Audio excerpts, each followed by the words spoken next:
السلام علیکم ورحمۃ اللہ وبرکاتہ۔ ناظرین حضرات، آج کا جو بیان ہے وہ یہ ہے کہ حضور دنیا پر تشریف کیوں لائے۔ تو حضرات محترم، حضور کے تشریف لانے کا ایک مقصد جو ہے وہ یہ ہے کہ مذہب اسلام کو پھیلانا، اور حضور اکرم صلی اللہ علیہ وسلم علم کو پھیلانا چاہتے تھے۔ اللہ تبارک و تعالیٰ نے اسی لیے حضور اکرم صلی اللہ علیہ وسلم کو اس دھرتی پر، اس دنیا پر بھیجا کہ وہ اس دنیا میں اسلام صحیح طریقے سے پھیلا سکیں۔ تو آج ہم جاننے والے ہیں بیان سے، یہ بیان مولانا شاکر نوری صاحب کا ہے۔ اس بیان کو لاسٹ تک ضرور سنیں تاکہ اچھی طریقے سے سمجھ میں آ جائے کہ مذہب اسلام کو پھیلانے کے لیے حضور تشریف لائے ہیں۔ تو آئیے شروع کرتے ہیں بیان۔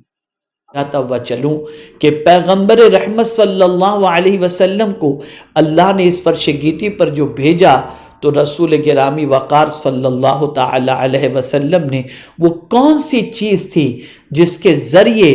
انسانوں کو اتنا عظیم بنا دیا کہ پیغمبر اعظم صلی اللہ علیہ وسلم کے دور پاک کے اور تربیت یافتہ جو صحابہ تھے، ان کا مقابلہ دنیا کی کوئی قوم نہیں کر سکتی، کوئی فرد نہیں کر سکتا۔ وہ کیا چیز حضور نے عطا فرمائی تھی، وہ کیا پلان تھا رسول اعظم صلی اللہ تعالی علیہ وسلم کا؟ تو آئیے ہم پیغمبر رحمت صلی اللہ علیہ وسلم کے ارشاد کی روشنی میں اور رب قدیر جل جلالہ کے فرامین کی روشنی میں اسے سمجھنے کی کوشش کرتے ہیں۔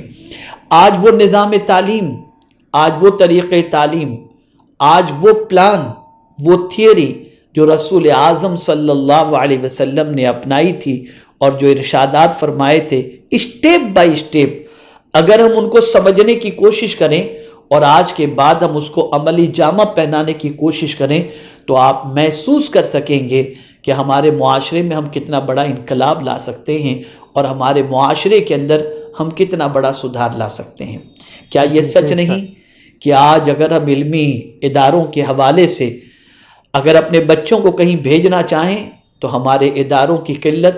غیروں کے دروازے پر پہنچ کر علم کی خیرات مانگنا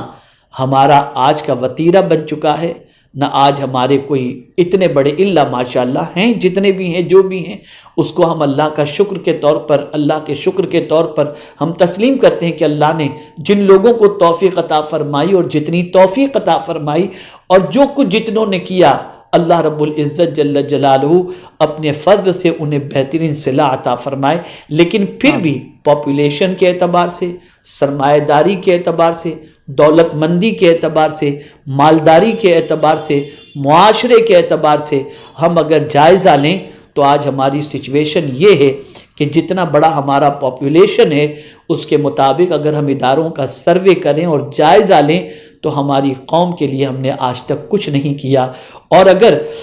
جنرل عوام کا جائزہ لیا جائے تو ہماری عوام نے کھانے پینے سے زیادہ کسی چیز پر توجہ نہیں دی اور لہو و لعب سے لہو و لعب کے علاوہ کسی چیز کی زیادہ فکر نہیں کی۔ آئیے میں آپ کو بتاؤں، رسول اعظم صلی اللہ تعالی علیہ وسلم نے انسانوں کا جائزہ لیا۔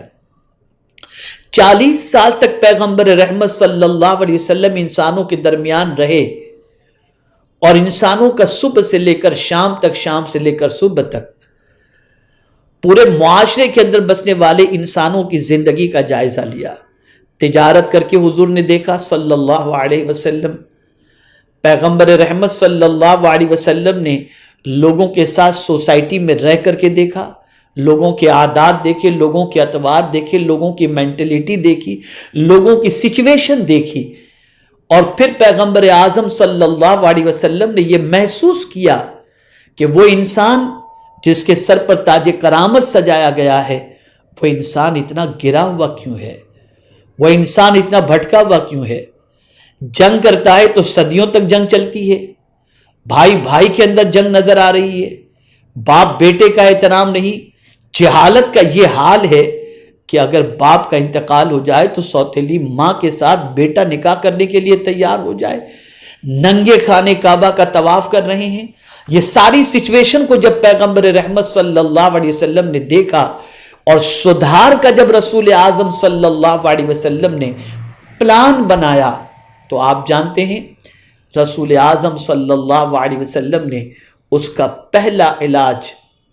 جو تجویز فرمایا اور محسوس فرمایا وہ تھا ایجوکیشن۔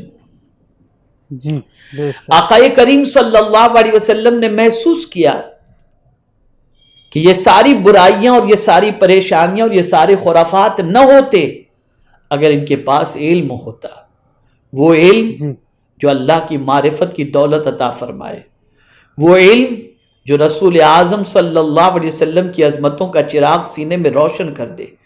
وہ علم جو انسانوں کے حقوق کے حوالے سے رہنمائی کرے، وہ علم جو پڑوسیوں کے حقوق کے حوالے سے رہنمائی کرے، وہ علم جو حلال و حرام کے درمیان تمیز پیدا کرنے کی صلاحیت پیدا کر دے، وہ علم جو آفاق و انفس کے سلسلے میں اس کو صلاحیت عطا فرما دے، وہ علم جو پروردگار جل جلالہ کی پیدا کردہ رات و دن کے حوالے سے غور و فکر کی صلاحیت عطا فرما دے، اس علم کی ضرورت تھی۔ پیغمبر رحمت صلی اللہ تعالی علیہ وسلم نے انسانوں کے دل کے دریچے کو کھولا اور رسول رحمت صلی اللہ تعالی علیہ وسلم نے علم کی تبلیغ کا سلسلہ شروع فرمایا۔ جی میں یہاں پر ایک خاص طور پر بات عرض کروں، آج ہمارے یہاں عمل کی تبلیغ ہو رہی ہے، آج ہمارے یہاں نماز کی تبلیغ ہو رہی ہے، آج ہمارے یہاں روزے کی تبلیغ ہو رہی ہے، آج ہمارے یہاں حج کی تبلیغ ہو رہی ہے، آج ہمارے یہاں اعمال صالحہ کی تبلیغ ہو رہی ہے، لیکن ایک چیز میں آپ سے عرض کروں گا، پیغمبر رحمت صلی اللہ علیہ وسلم اور صحابہ کرام علیہم الرضوان کی حیات طیبہ کا مطالعہ کیا جائے تو یہ نہیں کہ اس سلسلے میں ان کی رہنمائی ان کی طرف سے نہ ہوتی ہو یا نہیں ہوئی تھی، یقیناً ان ساری چیزوں کی طرف رہنمائی تو تھی، لیکن اس سے زیادہ اگر کسی چیز پر فوکس انہوں نے کیا تھا تو وہ ایجوکیشن تھا۔ ہر محفل علم کی سجی ہوئی محفل ہوتی تھی اور ہر محفل کے اندر انسان علم کے وہ جوہر حاصل کر لیتا تھا جس کی بنیاد پر وہ دنیا کے انسانوں کی رہنمائی کی صلاحیت اپنے اندر پیدا کر سکتا۔ آج اگر مسلمانوں کی زندگی کا جائزہ لیا جائے تو سب سے زیادہ کمزوری اگر نظر آتی ہے تو حصول علم کے جذبے کی کمزوری نظر آتی ہے۔ محفلوں کا بھی معاملہ یہ رہ گیا الا ماشاء اللہ کہ ان محفلوں میں بیٹھنے کے بعد اگر گھنٹوں گزار کر انسان اٹھے تو دامن خالی کی خالی لے کر کے جاتا ہے، کوئی علمی گوہر، کوئی علمی نقطہ یا علم کے حوالے سے کوئی اسے صلاحیت یا اس کے علم میں اضافے کی کوئی بات بعض محفلوں میں اسے نظر نہیں آتی۔ آئیے میں آپ کو سمجھاتا ہوں اسٹیپ بائی اسٹیپ کہ پیغمبر رحمت صلی اللہ تعالی علیہ وسلم نے کس طریقے سے صحابہ کرام علیہم الرضوان میں علمی ذوق پیدا کیا کہ ایک حدیث شریف سننے کے لیے ایک ایک مہینے کا سفر صحابہ نے کیا اور ایک ایک حدیث سننے کے لیے انہوں نے بھوک اور پیاس کو برداشت کی۔ آخر وہ رسول اعظم صلی اللہ علیہ وسلم کے کس فرمان کی وجہ سے ان کے اندر یہ ذوق و شوق پیدا ہوا، آئیے ہم سمجھتے ہوئے چلتے ہیں۔ سب سے پہلے تو آپ دیکھیں آقا کریم صلی اللہ علیہ وسلم نے فرمایا بعثت معلما، میں معلم بنا کر مبعوث کیا گیا ہوں، میں ایک ٹیچر بنا کر کے مبعوث کیا گیا ہوں، میں لوگوں کو تعلیم دینے کے لیے مبعوث کیا گیا ہوں، میں لوگوں کو علم سے سیراب کرنے کے لیے مبعوث کیا گیا ہوں۔ اور ظاہر سی بات ہے دنیا کے سارے انسانوں کے علم اور رسول اعظم صلی اللہ علیہ وسلم کے علم کا مقابلہ کوئی نہیں کر سکتا، اس لیے کہ انسان سے علم حاصل کرتا ہے تو حاصل کرنے کے بعد کبھی وہ ڈاکٹر بن جاتا ہے، کبھی انجینئر بن جاتا ہے، کبھی لائر بن جاتا ہے۔ اور آپ دیکھتے ہوں گے کہ بڑے پروفیسر کے پاس اگر کوئی تعلیم حاصل کرتا ہے، بڑی اسکول کے اندر کوئی تعلیم حاصل کرتا ہے، یا ماں باپ اگر اپنے بچے کو کچھ بڑا بنانا چاہتے ہیں تو ان کے لیے بڑی اسکولوں کا انتخاب کرتے ہیں، بڑے پروفیسر کا انتخاب کرتے ہیں، بڑی کلاسز کا انتخاب کرتے ہیں تاکہ وہاں پڑھانے والے بڑے ہیں، میرا بچہ بھی بڑا بن جائے گا۔ جب ایک پڑھانے والا انسان بڑا ہو تو اس کے پاس پڑھنے والا انسان بڑا بن جاتا ہے۔ جو سب سے بڑا ہے وہ میرا رب ہے، اس سے بڑا تو کوئی نہیں۔ جب اس نے اپنے محبوب صلی اللہ علیہ وسلم کو پڑھایا تو آپ مجھے بتائیں کیسا پڑھایا ہوگا کہ اللہ اکبر سنقرئک فلا تنسا۔ ہمارا حال تو یہ ہے کہ ہم کل کے سبق کو بھول جاتے ہیں، 4 مہینے کے پچھلے سبق کو بھول جاتے ہیں، لیکن جو پڑھانے والا رب ہے وہ اپنے محبوب صلی اللہ علیہ وسلم سے فرماتا ہے ان قریب آپ کو ایسا پڑھائیں گے کہ آپ اسے نہیں بھولیں گے۔ اللہ اکبر، الا ماشاء اللہ، مگر وہ جو اللہ چاہے۔ آپ اندازہ لگائیں رسول اعظم صلی اللہ علیہ وسلم ایسے معاشرے میں جنم لیتے ہیں جس معاشرے کے اندر تعلیم نام کی کوئی چیز نظر نہیں آتی، پڑھانے والوں کا دور تک نام و نشان نہیں۔ اللہ اکبر، ایسے معاشرے میں جنم لینے والے پیغمبر رحمت صلی اللہ علیہ وسلم معلم بن کر کے تشریف لاتے ہیں۔ یہاں عظمت رسالت مآب صلی اللہ علیہ وسلم کے حوالے سے ایک لطیف نکتہ عرض کرتا ہوں۔ جو رسول کسی انسان سے نہ پڑھا ہو وہ رسول معلم بن کر کے تشریف لایا۔ پتہ چلا دنیا کا انسان پڑھاتا ہے، اس کی اپنی صلاحیت ہوتی ہے، لیکن جو مصطفیٰ جان رحمت صلی اللہ علیہ وسلم کا معلم ہے وہ پروردگار ہے۔ قرآن کہتا ہے الرحمن علم القرآن، رحمان جس نے قرآن سکھایا۔ اللہ اکبر، اللہ کے رسول صلی اللہ علیہ وسلم بارگاہ سمدیت سے قرآن سیکھ رہے ہیں، وہ قرآن جس کے حوالے سے رب فرماتا ہے تبیان لکل شیء، ہر چیز کا روشن بیان اس کے اندر موجود ہے۔ ولا رطب ولا یابس الا فی کتاب مبین۔ اللہ اکبر، اس قرآن کو پروردگار نے اپنے محبوب صلی اللہ علیہ وسلم کو سکھایا، پڑھایا۔ آپ اندازہ لگائیں جو براہ راست اپنے رب قدیر سے علم حاصل کیا ہو اس کی عظمتوں کا کیا کہنا اور اس کے علم کا کیا کہنا۔ اور ظاہر سی بات ہے جب وہ کسی کو پڑھائے تو اس کے پڑھانے کا انداز کیا ہوگا، اس معلم کی سچویشن کیا ہوگی جو براہ راست خدا سے علم حاصل کر کے اللہ کے بندوں تک علم کا سمندر بہا رہا ہو۔ اس کے علم کا کوئی ادراک نہیں کر سکتا اور اس کے علم کا کوئی احاطہ نہیں کر سکتا۔ آئیے میں آپ کو بتاؤں، ہم نے ترتیب کے اعتبار سے آج حدیث مبارکہ آپ کے گوش گزار کرنے کا پلان میں نے بنایا ہے تاکہ آپ اسٹیپ بائی اسٹیپ سمجھ سکیں، اور اگر انقلاب لانا آپ چاہتے ہیں تو اس طریقے سے آپ انقلاب لا سکتے ہیں کہ پہلے کیا کرنا ہے، بعد میں کیا کرنا ہے، بعد میں کیا کرنا ہے۔ اگر ہم چاہتے ہیں کہ ہمارا معاشرہ جہالت کی وادیوں سے نکل جائے اور ہم چاہتے ہیں کہ ہماری سوسائٹی علم کے زیور سے آراستہ ہو جائے تو ہماری ذمہ داری ہے کہ ہم اللہ کے رسول صلی اللہ علیہ وسلم کے بتائے ہوئے پلان کے مطابق عمل کرنے کی کوشش کریں۔ آئیے سب سے پہلے پیغمبر رحمت صلی اللہ علیہ وسلم نے کیا ارشاد فرمایا؟ طلب العلم فریضۃ علی کل مسلم و مسلمہ، علم حاصل کرنا فرض ہے ہر مسلمان مرد اور عورت پر۔ علم کو رسول اعظم صلی اللہ علیہ وسلم نے نفل کے درجے میں نہیں رکھا، مستحب کے درجے میں نہیں رکھا، فرض کے درجے میں رکھ کر اللہ کے رسول صلی اللہ تعالی علیہ وسلم نے ہر مسلم کو یہ ذہن دیا، اے مسلمانوں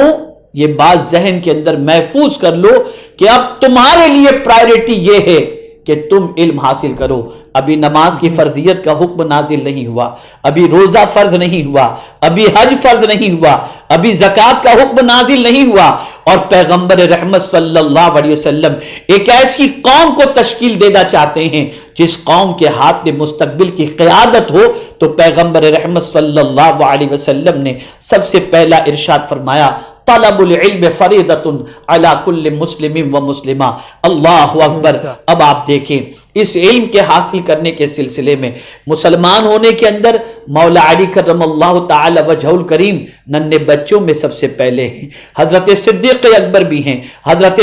خدیجۃ الکبریٰ رضی اللہ تعالی عنہا بھی ہیں، اور آہستہ آہستہ صحابہ کرام علیہم الرضوان آغوش اسلام کے اندر قدم رکھ رہے ہیں۔ اللہ اکبر۔ دنیا کی کلاس کے اندر اور اسکول کے اندر ایڈمیشن کے لیے ایج ایک لمٹ ہوتی ہے کہ اس ایج سے لے کر اس ایج تک آپ کو کے جی میں ایڈمیشن ملے گا. آپ اگر اتنی ایج کے ہیں تو کے جی میں، اتنی ایج کے ہیں تو فرسٹ میں، اتنی ایج کے ہیں تو سیکنڈ میں. یہ ایک تھوڑا سا سسٹم نظر آتا ہے، لیکن پیغمبر رحمت صلی اللہ علیہ وسلم کی کلاس کے اندر جہاں 7 سال کا بچہ نظر آتا ہے وہاں 40 سال کا ضعیف بھی نظر آتا ہے. اور رسول اعظم صلی اللہ علیہ وسلم نے ایک ذہن دیا کہ اگر تعلیم کو فروغ دینا ہے تو ضروری یہ نہیں ہے کہ تمہارے پاس عالیشان عمارت ہو، تمہارے پاس عالیشان اسکول ہو، تمہارے پاس عالیشان یونیورسٹی ہو. آؤ ذرا میرا طریقہ تعلیم دیکھو. پیغمبر رحمت صلی اللہ علیہ وسلم کی دعوت پر ہر طرف سے پہرا بٹھایا جا رہا تھا، لیکن پیغمبر رحمت صلی اللہ علیہ وسلم کے پاس تعلیم کے لیے کوئی یونیورسٹی نہیں تھی، کوئی اسکول نہیں تھی. لیکن اے حضرت ارقم، آپ کی عظمتوں کو کروڑوں سلام کہ آپ نے اپنا گھر تعلیم کے لیے دے رکھا تھا. دار ارقم میں رسول اعظم صلی اللہ علیہ وسلم کے دامن سے وابستہ لوگ حاضر ہوتے تھے. آقا کریم صلی اللہ علیہ وسلم پر وحی کا نزول ہوتا اور پیغمبر رحمت صلی اللہ علیہ وسلم اپنے ماننے والوں کو دار ارقم کے اندر جبل صفا کے پاس جو موجود تھا، رسول اعظم صلی اللہ علیہ وسلم اس گھر میں تعلیم دے رہے تھے. یہاں سے یہ بات سمجھ میں آئی کہ تعلیم کا سلسلہ اگر تمہارے پاس ہزارہ مجبوری ہو، لیکن اگر گھر میں بٹھا کر کے بھی تم کسی کی کلاس لے سکتے ہو اور پڑھا سکتے ہو تو تمہیں اس کلاس کے سلسلے میں سوچنا ہوگا اور تمہیں اس کے بارے میں جد و جہد کرنی ہوگی. یہ اسوہ رسول سے ہمیں پیغام مل رہا ہے. بے شک بے شک. تو حضرات اچھی طریقے سے سمجھ گئے ہوں گے کہ حضور اکرم صلی اللہ علیہ وسلم اس دنیا پر تشریف کس لیے لائے. مذہب اسلام کو پھیلانے کے لیے اور دین کو پھیلانے کے لیے اور اسلامک ایجوکیشنل پھیلانے کے لیے حضور اکرم صلی اللہ علیہ وسلم تشریف لائے ہیں. تو یاد رکھیں، جتنا بھی ہو سکے طالب علم زیادہ سے زیادہ پھیلانے کی کوشش کریں. اور بیان اچھا لگا ہو تو ویڈیو کو لائک کر دیں، چینل کو سبسکرائب بھی کر دیں اور بیل آئیکن ضرور دبا دیں تاکہ آنے والی ہر اسلامک ویڈیو آپ تک سب سے پہلے پہنچتی رہے. السلام علیکم ورحمۃ اللہ وبرکاتہ.